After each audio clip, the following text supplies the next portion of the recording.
Suatu saat lagi ada orang Yahudi datang, ya Rasulullah, ya Muhammad, manggilnya ya Abul Qasim karena orang Yahudi. Ya Abul Qasim, nanti nasib langit bumi ini di mana? Manusia yang sudah mati-mati di mana ketika bumi dihancurkan? Mayat-mayat yang sudah di kuburan di mana? Terus orang Yahudi tadi bilang, Inna Allaha wadu'as samawati ala dzih wal aradina ala dzih. Soalnya Allah itu bisa saja mengelola langit bumi yang sudah hancur gini-gini. Nabi itu tertawa-tawa. Dalam sebuah riwayat disebut hatta badat nawajidu. Tertawanya Nabi itu lepas sampai giginya kelihatan. Kata rawinya tasdiqan liqaulil khabri karena Nabi membenarkan orang Yahudi tadi. Jadi intinya dalam banyak hal itu ya dicari kesamaan. Makanya kalau interaksi dengan kelompok lain kata Nabi la tusaddiquhum wa la tukadibuhum. Kamu jangan mengiyakan juga jangan menolak. Kamu tolak jangan-jangan pas yang sama dengan ajaran kita. Kamu benarkan jangan-jangan yang tidak sama. Ya sudah kalau enggak sependapat ya jangan ngambil sikap. Nah, itu juga yang dipraktekkan Rasulullah SAW. Nabi yaqumu lailatan yuraddidu hadil ayat. Nabi pernah sholat satu rakaat hanya ngulang satu ayat. Itu aja agak selesai. Yaitu ngulang-ngulang ayat. Fa'aqulu kama qalal abdus sholeh in tu'adzibhum fa innahum ibaduk wa in taghfir lahum fa innaka antal azizul hakim. Pun Gusti kula nyerah. Semua ini hamba jenengan monggo jenengan napakno sing duwe jenengan. Intinya itu ini wilayah jenengan ndak wilayah saya. Nah kadang-kadang kita sebagai manusia itu jumawa seakan-akan itu wilayah kita. Kita nyiksa terserah kita, mengampuni ya terserah kita. Padahal tidak milik kita. Dunia ini milik Allah Subhanahu wa taala. Makanya yang terakhir saya ijazahkan ijazah bapak. Bapak saya itu orang hafal Quran, alim tapi lucu, senengannya guyon. Kalau ngajarkan saya tauhid, tasawuf itu gampang. Hak kamu punya tetangga, punya Innova. Terus kamu berpikir, kamu miskin berpikir. Itu pajaknya aja berapa? Kalau apa itu bannya sudah halus itu gantinya kayak apa, kalau rusak kayak apa. Terus kata bapak, ora melok duwe kok mikir, ndak ikut punya kok mikir. Terus coba kamu enggak ikut punya Alphard. Terus saya mikir, wah itu pajaknya berapa Pak Martinus bisa dipakai beli motor kan? Pajaknya apa? Alphard ini. Oh enggak ikut punya kok. Nah, dunia itu rawekmu, mbok pikir lah apa ono sing duwe. Maksudnya itu, dunia itu milik Allah, apa kamu pikir itu milik yang punya gitu. Nah, itu yang dimaksud dalam ilmu tasawuf da'it tadbir fama qoma bi ghairuk la tuqim bihi nafsak. Sudah kamu tidak usah ikut campur. Itu wilayahnya Allah gitu karena wong enggak ikut punya kok ikut mikir. Anda benci orang. Benci sekali karena dia tauhid misalnya. Jangan-jangan Allah punya rencana memberi hidayah dia. Atau Allah punya rencana dari dia keluar orang-orang Islam yang soleh. Makanya ketika malakul jibal, ya Rasulullah saya disuruh Allah terserah engkau. In syi'ta an udbiqa alaihim al-akhshaban. Kalau engkau mau orang-orang yang mendustakan kamu saya hancurkan. Apa jawabannya Nabi? La, jangan. Bal arju ayyukhrijawah min aslabihim ma ya'budullaha wa la yusyriku bihi syai'an. Itu di Bukhari. Enggak, bisa saja sekarang dia kafir, anak turunnya jadi Islam. Dan betul. Abu Jahal punya anak Ikrimah, Abu Lahab punya anak Darrah. Walid itu musuh besarnya Nabi, punya anak Khalid. Ya sudahlah kita selalu berharap bahwa ini wilayahnya Allah. Sudah kita berharap. Agama ini bagi yang selalu punya harapan. Limangkan yarjuwaha. Orang yang selalu punya harapan. Kita berharap tambah hari tambah baik, tambah damai, tambah kondusif, tambah segalanya baik. Dan saya seperti ini juga ingin ikhlas dan akan selalu ikhlas. Ya saya sering bilang kalau pejabat mau sini itu sering tak ngel-ngel. Saya ini sudah ingin Indonesia itu baik itu tanpa diminta. Kalau diminta itu malah seakan-akan saya belum melakukan. Ini kan. Sudah saya lakukan kok baru minta. Karena ini wilayah kita semua, artinya ingin baik itu keinginan kita semua. Status kita. Kata Sayyid Zabidi dalam kitab Ithaf, keinginan baik itu syakhsiyatuk wa haqiqatuk. Itu kamu sekali. Manusia itu kan kata Allah Ta'ala, saya pertama menciptakan manusia itu khunafa, orang yang berkeinginan baik. Baru digoda setan terus macam-macam. Jadi keinginan baik itu hakikatuk wa syakhsiyatuk. Itu kamu sekali. Ingin baik itu kamu sekali. Itu status kamu katanya. Makanya orang preman kayak apa, mabuk kayak apa, ada orang kecelakaan, pikiran pertama itu nolong. Itu yang normal. Soal ada kasus, pikiran pertama ngambil HP-nya itu 0,0 sekian persen. Jadi pikiran pertama mesti nolong itu. Karena itu syakhsiyatuk wa hakikatuk.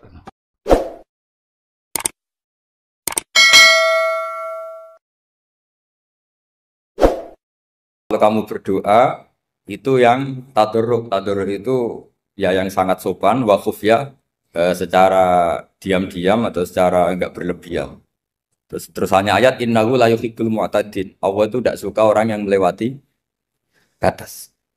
Itu termasuk melewati batas dalam doa karena ada unsur mendikte Allah. Saya memberi contoh tadi.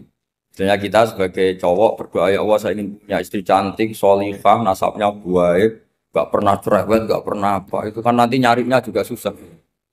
Nanti kalau Allah menjabatkan itu adanya di surga, ning donya ora payu rabi, kira-kira. Nah, itu sudah berlebihan. Terus kalau ada ulama mengatakan doa itu mukhul ibadah. Itu maksudnya gini, doa itu bukti kita minta. Minta itu bukti kita lemah. Nah merasa lemah itu sudah bagian dari ibadah. Makanya masyhur itu syairnya Abdul Al-Haddad itu. Fadu'ai wabdihali dalilun li kori itu. Jadi saya berdoa itu hanya sebagai bukti saya butuh Allah. Saya sendiri tidak punya kepentingan mustajab apa enggak. Jadi wali-wali yang mengatakan doa itu mukhul ibadah sebetulnya itu malah wali-wali yang dari awal enggak kelintas disembadani apa enggak. Butuhnya dia itu menunjukkan bahwa saya ini lemah. Buktinya posisinya minta. Itu yang dimaksud mukhul ibadah. Tapi kalau kita berdoa terus posisi kita protes. Katanya kamu baik ya Allah, engkau baik. Ternyata enggak juga. Buktinya semua doa saya enggak kamu kabulkan. Wah, ini malah doa kriminal. Jadi yang dimaksud mukhul ibadah itu doa itu bukti minta. Minta itu bukti lemah. Makanya ada syairnya Abdul Al-Haddad maksud fadu'a ibabdihali dalilun li tiko. Jadi saya minta engkau ya Allah itu bukti saya butuh. Jadi itu bukan dua hal yang harus dipertentangkan. Jadi kalau doa dikatakan apa? Ibadah karena di doa itu minta. Lah minta itu bukti merasa kita lemah. Berarti kita sa'il Allah mas'ul. Kita minta Allah yang kita mintain. Kita menengadah Allah yang berposisi memberi. Itu saja sudah cukup sebagai ibadah. Meskipun doa kita tidak mustajab. Karena memang tadi seperti itu. Kalau di ilmu-ilmu tasawuf itu apa ya? Doa itu memang benar-benar sudah mukhul ibadah karena tadi perasaan merasa butuh sama Allah itu. Nah, merasa butuh itu, nah kalau kita berdoa merasa butuh sama yang kita minta, itu dalam ilmu tasawuf sudah kriminal, berarti kamu lebih butuh makhluknya. Misalnya begini ya, saya ingin punya rumah bagus, terus setelah punya rumah kredit saya utangnya banyak. Sebetulnya saya itu tidak pernah ingat Allah, gara-gara utang banyak, kredit jatuh tempo, terus melibatkan Allah. Ya Allah saya ini utang banyak, ini, terus tolong dibayar. Sebetulnya saya itu ingat utang. Cuma Allah tak libatkan kan. Lah itu tidak akan jadi wali. Yang jenis ini tidak akan jadi wali. Saya ingin jadi dosen. Melibatkan siapa ya nanya? Melibatkan Allah terus. Malam-malam bangun melibatkan Allah. Itu artinya apa? Kamu itu lebih ingin yang kamu minta ketimbang ingin Allah. Kalau wali itu enggak gitu. Kangen Allah. Terus tahu Allah itu zat pemberi. Karena tahu Allah zat pemberi terus minta. Maka yang dikangen itu ya Allahnya dulu. Kalau kita kan enggak punya kasus dulu, punya keinginan banyak dulu. Baru ingat siapa yang bisa ya. Oh Allah. Allah kita libatkan. Ya untungnya Allah baik, mau ramal utang bukan mikir. Untungnya Allah enggak jawab itu. Jadi itu bedanya wali. Kalau wali itu kangen Allah dulu, baru minta. Kalau kita enggak, banyak masalah dulu, baru melibatkan Allah. Nah yang jenis ini tuh bahaya, kalau nggak disembadani mesti ngomel ya. Gusti katanya kalau yang minta kamu kabulkan, ternyata ini enggak. Nanti kalau Allah jawab, kamu itu tidak kangen saya, kamu itu kangen uang, kangen perempuan cantik yang kamu inginkan. Terus kamu melibatkan saya. Urusannya apa saya dengan itu, Pak? Makanya tidak usah nuntut karena awalnya sudah salah. Ya saya kira itu ya. Jadi ada ayat apa? Ud'u rabbakum tadarru'aw wa khufyah, terusannya apa? Innahu la yuhibbul mu'tadin. Itu di semua tafsir dikatakan Allah enggak suka orang yang berlebihan dalam doa. Berlebihan tadi misalnya minta sesuatu yang terlalu besar atau permintaan kemarin saja lanu addi syukroh, kita tidak bisa memenuhi mensyukuri sudah minta lagi. Misalnya seorang jomblo, targetnya kan asal payu nikah. Tapi setelah nikah bayangkan istrinya solihah, tidak cerewet, itu kan berlebihan. Hilang status jomblo saja belum kamu syukuri kok sudah minta macam-macam. Jadi harusnya kan syukur dulu ya. Sekedar laku nikah ini kan ada syukur yang harus Seperti jadi dosen juga gitu. Sekedar jadi dosen harus kita syukuri dulu karena menjadi kita tidak nganggur. Itu kan satu harkat sosial yang luar biasa. Jangan tahu-tahu sudah hari kedua cari intensif, cari ini itu, syukurnya aja belum sudah kemana-mana. Lah itu sudah mu'tadin, sudah melebihi apa? Batas.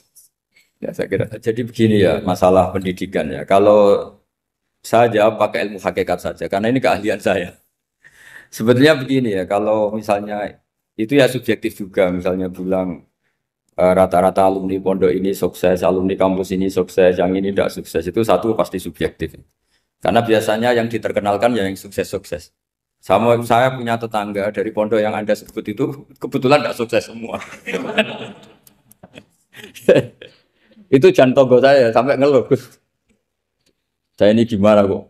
Ya, ya sudah seperti itu kan subjektif. Tapi menyangkut pendidikan itu begini ya, menyangkut hasil dari pendidikan itu. Andai kan kita bicara ilmu hakikat, misalnya kita mondok gitu, mondok kemudian jadi orang miskin, jadi orang yang menurut orang banyak tidak berguna di masyarakat. Ternyata kita ini orang yang kelihatannya tidak punya karir, tapi kalau malam sujud sama Allah, punya anak niat memperbanyak orang sujud, terus punya ibu yang sakit-sakitan kita rawat, meskipun kita tidak jadi dosen, tidak jadi menteri. Tapi indah Allah itu luar biasa karena berstatus ngerawat ibu, ngerawat anak, ngerawat istri. Nah Islam itu datang dengan jargon-jargon seperti itu. Sehingga Nabi kalau muji itu ada Uwais Al-Qarni, ini orang yang luar biasa. Ternyata dia itu punya ibu lumpuh yang kalau kemana-mana harus digendong. Ketika tetangga-tetangganya berhasil sowan Rasulullah itu Uwais Al-Qarni tidak bisa. Karena setiap ibunya dipamitin mau sowan ke Rasulullah itu sama ibunya nggak boleh. Tapi apa yang terjadi? Justru dipuji-puji Nabi sebaik-baiknya kurun. Kurun itu waktu adalah kurun yang ada Uwais Al-Qarni. Saya punya teman, ini kisah nyata, saya berkali-kali ngisi ngaji di komunitas ulama. Ini mungkin tidak bagus untuk kampus, tapi harus saya utarakan supaya ya kita evaluasi. Saya bilang gini, saya ini jadi kiai itu sering iri sama orang goblok. Orang goblok itu barokah kata saya gitu. Itu kiai-kiai kaget semua karena saya bilang orang goblok itu barokah. Saya beri contoh gini, misalnya saya pinter, terus juara MTQ, juara hafal Quran atau juara baca Quran secara tartil. Ujung-ujungnya saya dapat apa? Hadiah umroh atau apalah, atau hadiah rumah atau apa. Pertanyaannya adalah mendapat. Saya ulang lagi, mendapat. Sementara ada santri yang bodoh, gara-gara bodoh itu dosen UI yang enggak, jadi kiai yang enggak, akhirnya dia jadi pekerja di Korea. Barokahnya bodoh tadi. Karena di Korea melihat orang ateis, akhirnya dia kepikiran bikin masjid. Sebagian gajinya disumbangkan untuk masjid. Ini bodoh pendiri masjid. Tapi kita gara-gara dosen dakwah di masjid, ini pinter dapat uang dari masjid. Nah ini bukan nyindir, ini biasa saja. Ini maksud saya. Maksud saya, kamu jangan ngabaikan hidup. Akhirnya apa yang terjadi? Saya ini punya teman ini betul. Saya ini kan kecelok dulu tuh Gus Alim. Nasib saya di mana-mana dihormati. Kadang saya merasa dosa. Kok dihormati? Saya punya teman, dulu gobloknya minta ampun, sekolah, sekelas sama saya. Gobloknya, soalnya gobloknya harus disepakati. Sudah. Iya, goblok mujma'alah kira-kira. Singkat cerita, dia itu hidup di pedalaman Kalimantan, sekitar tahun 92.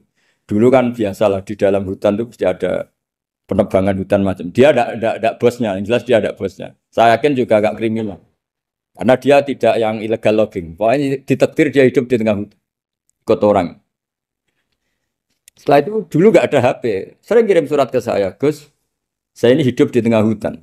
Tapi saya ini Muslim pernah mondok. Kalau nggak bikin Jumat itu nggak enak. Bikinlah dia Jumatan. Nah karena dia pernah ngaji fikih Syafi'i, kalau Jumatan nggak ada orang 40 itu harusnya zuhur tidak Jumatan. Tapi orang yang kerja di situ tidak mau. Wong dino Jumat kok zuhuran loh Pak. Kalau dino Jumat ya Jumatan ya. Tanya saya, Gus itu kalau ada kaulnya enggak supaya Jumatan ndak orang 40 sah. Singkat cerita dia lama-lama jadi pendiri masjid di situ. Dia punya sedikit gaji ya dipakai masjid, punya sedikit tanah diwakafkan untuk masjid. Artinya apa? Indah ini banyak orang bodoh, ternyata di komunitasnya dia muassis, pendiri, pemberi. Sementara kita yang kecelok pinter, dapat umroh, dapat bonus. Kira-kira nanti kita ketemu Allah. Kamu pernah nyumbang Islam apa? Yang bodoh jawab, oh nanti Gusti bikin masjid di pedalaman. Kita yang pinter. Kayaknya kalau memberi enggak lah Gusti. Reputasinya mendapat. Ketika Nabi memenangkan perang Badar, itu ada Asra Badrin, tawanan-tawanan perang Badar. Nabi suka musyawarah, suka rembukan. Ya Abu Bakrin, menurut kamu tawanan ini diapakan? Kata Abu Bakar, hum asyiratuka. Mereka itu keluarga engkau, orang-orang Quraisy. Ya dibebaskan saja. Pakai tebusan. Nanti uang itu kita kelola supaya jadi penguat Islam. Dan orang-orang ini merasa utang jasa karena harusnya dibunuh, tapi kita bebaskan. Terus tanya, bagaimana kamu ya Umar menurut kamu? Kata Umar, ini kan orang-orang yang dulu ingin bunuh kamu. Yang ingin menghabisi jenengan, ingin dan sudah ngusir jenengan. Ya setelah ketangkap ya dibunuh, kok repot. Apa kata Rasulullah? Rasulullah spontan ngendikan, innama salah kayak Abu Bakrin kama sali Ibrahim. Kamu ibarat kayak Nabi Ibrahim. Izqala faman tabi'ani fa innahu minni wa man asani fa innaka ghafurur rahim. Jadi Nabi Ibrahim itu unik. Melihat umat itu sesyafakoh itu. Syafakoh itu banget sayangnya. Nabi Ibrahim cara berpikir, faman tabi'ani fa innahu minni. Orang yang ikut saya ya Allah pasti golongan saya. Tentu layak masuk surga. Wa man asani, orang yang mendurhakai saya, fa innaka ghafurur rahim. Engkau Maha Pengampun. Bukan yang mendurhakai langsung masuk neraka, enggak. Engkau Maha Pengampun. Wa masalu kaya Umar kama salin Nuh. Isqala rabbi la tadzar ala ardi mil kafirina dajjara. Umar, kamu mirip Nabi Nuh. Inginnya semua orang kafir dihabisin. Ya masyhur kan Nabi Nuh itu enggak ingin ada orang kafir sampai ada banjir tufan. Nah kalau sampean tanya bedanya apa dengan garis keras sekarang? Bedanya ya beda sekali. Kalau Nabi Nuh benci sama orang kafir itu diserahkan yang punya. Sehingga yang punya yaitu Allah yang menghukum dengan banjir bandang. Tapi kalau kita kan kadang kita bertindak sendiri. Jadi potensi disalahkan. Yang jelas dalam hadis-hadis sahih, Nabi Nuh itu tidak bisa mensyafaati karena itu. Ketika diminta syafaat, ini hadis sahih bukan ada di Bukhari, ada di Muslim. Karena biasanya kalau di kota itu ditanya ini sahih enggak? Untungnya yang tanya kadang enggak paham, ini alhamdulillahnya jadi wah repot. Nabi Nuh itu diantara sebabnya enggak bisa mensyafaati adalah pernah corong Jawa maksudno kaume. Kalau dalam bahasa Arab itu da'a li Zaidin berarti mendoakan positif. Kalau da'a la Zaidin mendoakan negatif. Kalau orang Jawa itu ada doa, ada pasot. Nabi Nuh adalah orang yang pernah maksudkan kaumnya. Nah, saya cerita sedikit tentang Nabi Nuh dan Nabi Ibrahim. Nabi Ibrahim dianggap tadi cerminannya Abu Bakar, dianggap niru Ibrahim, cerminannya Umar, dianggap niru Nabi siapa? Nabi Nuh. Lalu kalau sampean tanya, bedanya gimana? Begini logikanya. Kita mengkaji secara akademik begini. Ada ulama besar, namanya Abdul Hasan Asyadzili, itu masyhur di Indonesia menjadi Thariqah Asyadziliyah. Terus ada seorang muridnya minta gini, ya Abdul Hasan Asyadzili, tolong saya dikasih ijazah supaya saya tidak pernah maksiat di bumi ini. Karena saya takut sama Allah, kalau saya maksiat itu merasa tidak nyaman dengan Allah. Abdul Hasan Asyadzili ini malah marah besar. Atuhibbu alla tadhharu maghfiratu. Kalau kamu tidak pernah maksiat, berarti kamu suka maghfirahnya Allah Ta'ala itu tidak kelihatan. Karena tidak ada yang maksiat. Tapi bukan dukung kamu yang tidak. Ini cerita ilmiah. Tapi kalau Said Abdul Al-Haddad, itu kebalikannya. Ada orang fasik gitu, hidup berkeliaran, mengganggu masyarakat, ganggu ketertiban agama. Ada kiai atau siapa gitu mendoakan supaya tobat atau dikasih panjang umur supaya nanti bisa tobat. Itu beliau, Said Abdul Al-Haddad marah besar. Man da'a li fasikin bil baqa faqad ahabba ayu sawahu fi ardi. Orang yang mendoakan orang fasik hidup berarti dia suka Allah dimaksiati di buminya. Jadi akhirnya jadi kutub besar, yang satu Sadziliyah, yang satu Haddadi. Kenapa ya? Karena tadi yang satu cerminan Nabi Isa, yang satu cerminan Nabi Yahya. Sebagaimana sabda Rasulullah tadi, ulama ummati ka anbiya'i bani Israil. Juga masyhur dalam aplikasi pengajaran juga gitu. Masyhur sekali dalam kitab-kitab diceritakan. Kalau Said Abdul Haddad, kalau ada orang sowan itu, kamu ngaji sama siapa? Sama si A. Pernah nangis gak pas ngajar? Gak pernah. Udah gak terus, gak usah diterusin ngaji orang seperti itu. Hatinya atas, wong orang iso nangis. Tapi kalau Abu Hasan Asadili kebalikan. Kamu ngaji sama siapa? Sama si A. Pernah tertawa enggak kalau ngaji? Enggak pernah. Udah, enggak usah ngaji sama orang itu. Orang enggak bisa syukur. Jadi jadi itu manhaj besar. Nah, akhirnya orang-orang kayak kita ini enggak jelas semua. Nangis ya bisa, syukur, guyu ya bisa. Cuma celakanya kalau kita nangis karena tidak punya uang, kalau guyu karena punya uang, itu masalahnya. Tapi kalau wali-wali dulu enggak. Kalau senyum ya karena saking yakin rahmatnya Allah itu wasiat rahmatu. Kalau nangis ya karena takut azabnya Allah. Kalau kita kan enggak, sangat-sangat materialistik. Ini yang membedakan kita.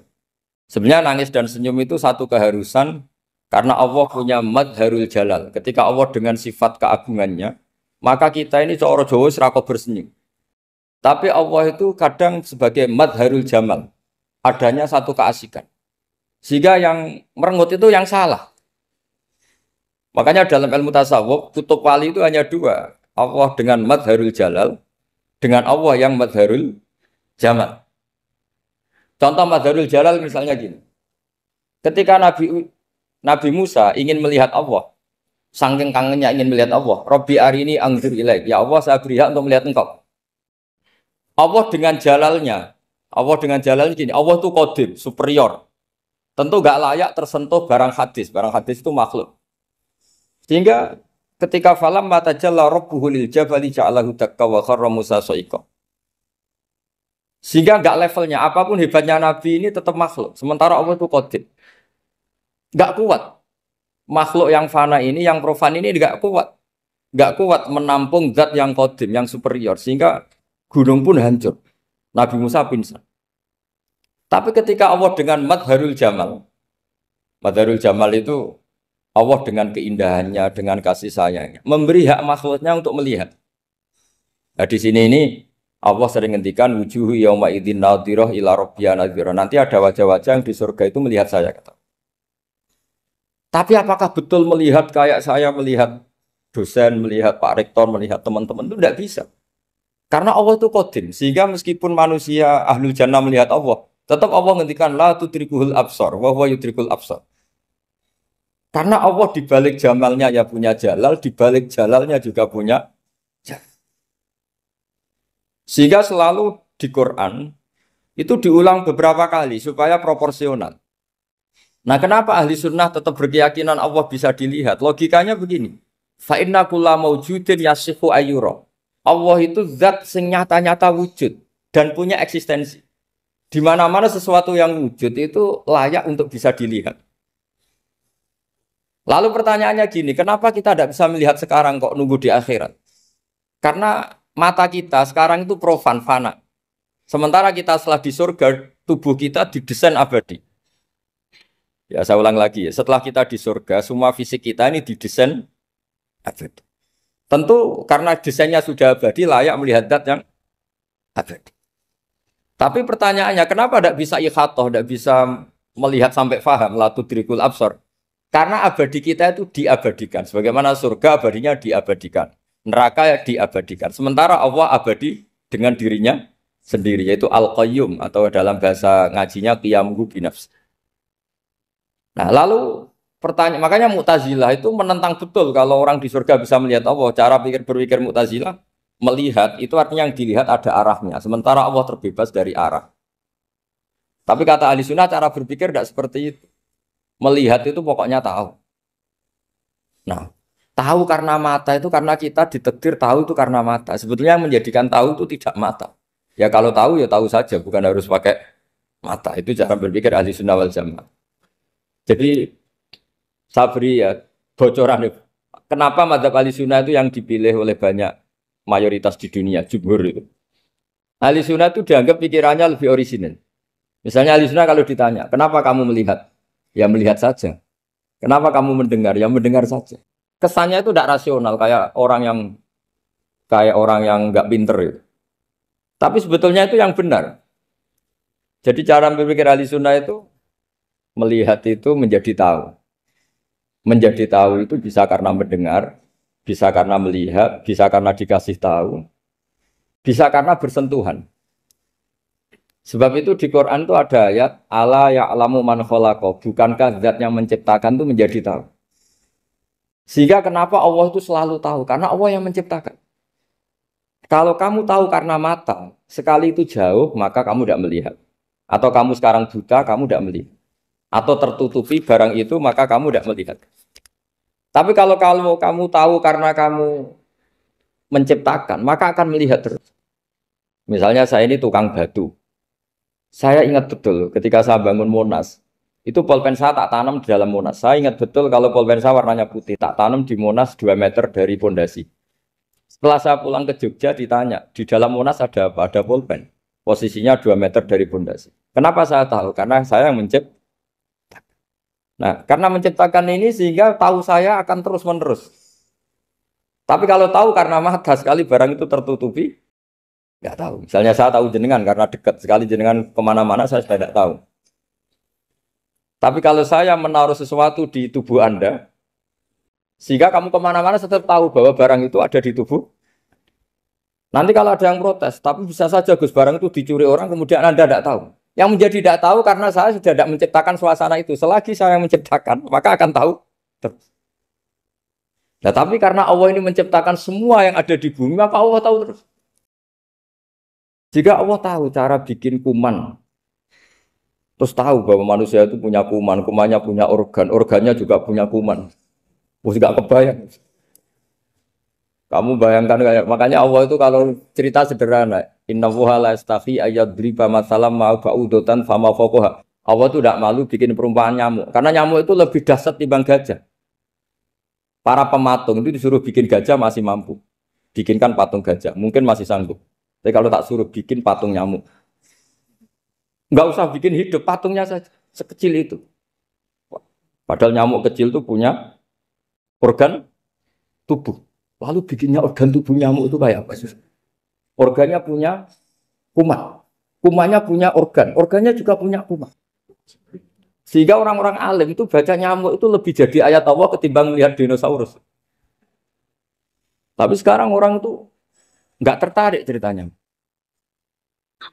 Jadi beda perasaannya orang alim sama orang awam. Kalau orang awam tuh melihat mukjizat kan yang dasar-dasar kayak dinosaurus, gajah, wow gitu.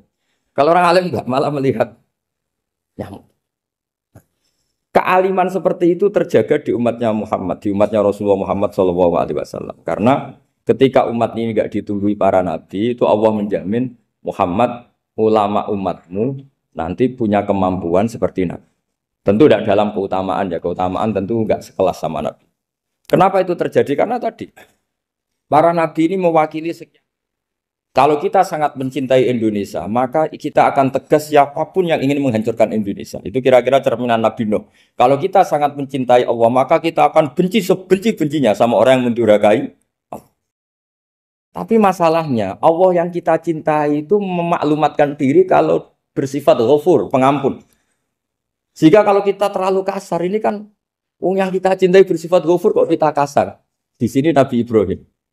Beliau sangat mangkel sekali sama yang durhaka sama Allah. Tapi mau mangkel gimana? Zat yang mengajarkan itu bersifat ghafur. Maka kita mau tidak mau. Makanya ada riwayat mengatakan takhallaku bi akhlaqillah, kamu bertata krama kayak akhlaknya Allah. Akhirnya ya sudah, kita mau apa coba? Kira-kira kalau kamu mencintai seseorang, itu potensinya akan dua, protektif. Ada telepon itu dari siapa? Cewek atau cowok? Protektif. Itu bukti cinta apa bukti suudon kan tidak tahu. Tapi misalnya kamu cinta perempuan terus WA-an sama lelaki nggak apa-apa, jalan sama lelaki nggak apa-apa, sama masa lalunya pacarnya juga nggak apa-apa. Itu cinta apa pembiaran? Kan sama-sama nggak jelas. Nah kira-kira mencintai Allah itu kira-kira analoginya seperti itu. Kalau yang satu protektif, Allah harus zat satu-satunya yang disembah. Nggak boleh didurhakai, nggak boleh dikhianati kok. Sehingga ini sangat keras sekali. Nah, ini Nabi Nuh. Di sini ada Nabi Ibrahim. Karena orang yang zat yang kita cintai bersifat ghafur. Jika kalau kita terlalu tegas beda dengan sifatnya Allah yang bersifat ghafur. Nah umatnya Nabi seperti itu mulai dulu. Ada yang moderat, ada yang keras, ada yang setengah keras, setengah moderat. Ada yang ngambil sikap, udah mangan turu, ngenteni mati. Itu lebih baik itu timbang punya istihad tapi gak jelas mendingan. Itu ada riwayatnya, suatu saat ibadah akhir umatku terbaik adalah tidur. Maksudnya tidur itu gak ngambil sikap, majur itu. Saya beri riwayat yang ada di Bukhari Muslim. Satakunu fitanun. Al-qa'id fiha khairun al-qa'im wal-qa'im fiha khairun al-masi wal-masi fiha khairun nasai. Nanti di akhir zaman itu banyak fitnah. Kata Rasulullah, yang duduk lebih baik ketimbang yang berdiri. Yang berdiri lebih baik ketimbang yang jalan. Yang jalan biasa lebih baik ketimbang yang jalan bergegas. Man tasyarrafa laha tastasrifu. Fitnah itu adalah siapa yang terlibat maka akan semakin parah. Sehingga semenjak itu ulama berpikir nanti di akhir zaman kalau ada fitnah, itu sebaiknya orang ngambil sikap sepasif-pasifnya, secuek-cueknya. Jadi semua syurahul hadis sepakat, makna hadis ini apa? Orang disuruh sikap secuek-cuek. Misalnya pilihan presiden, contoh kecil pilihan presiden. Mungkin para intelektual nggak merasa, tapi kalau ulama itu cara berpikir beda. Pilihan presiden, kamu fanatik milih A, yang satu fanatik milih B. Ya presiden atau bupati atau gubernur. Terus yang satu bilang gini, wah kalau nggak di presideni A, nggak di bupati A, nggak di gubernur A, negara ini rusak. Mungkin betul dari segi jejak rekamnya A ini bagus. Tapi pertanyaannya secara tauhid, bagaimana Anda menggantungkan kesejahteraan sama makhluk? Kamu nggak pernah terusik begitu kan para intelektual? Itu kan melukai. Bagaimana mungkin Anda menggantungkan kesejahteraan dengan seorang makhluk? Wah kalau di presiden A pasti Indonesia makmur, kalau bupati A pasti Sleman makmur, pasti Bantul makmur. Nah, bagaimana mungkin makhluk yang sedang soleh kamu pastikan selalu soleh? Wong dia makhluk bisa sementara yang B misalnya fasik, wah kalau dipimpin B pasti rusak negara. Bagaimana kamu pastikan B yang fasik selalu fasik? Biar aja dia husnul Fatimah, yang fasik pas mimpin jadi soleh, yang soleh pas mimpin jadi fasik. Akhirnya ulama karena tahu sifat manusia itu baru badan kendali di tangan Allah. Sikapnya nggak jelas. Saya ini termasuk orang yang terkenal nggak jelas. Karena kalau ditanya, Gus sampean pilih presiden mana, bakti mana? Sanut pangeran sing dadi aku loyalin. Wah, anut pangeran yo kacau. Wah, luwih kacau menan anut pangeran kan. Ini kan sudah tidak sambung karena pikirannya ulama. Memang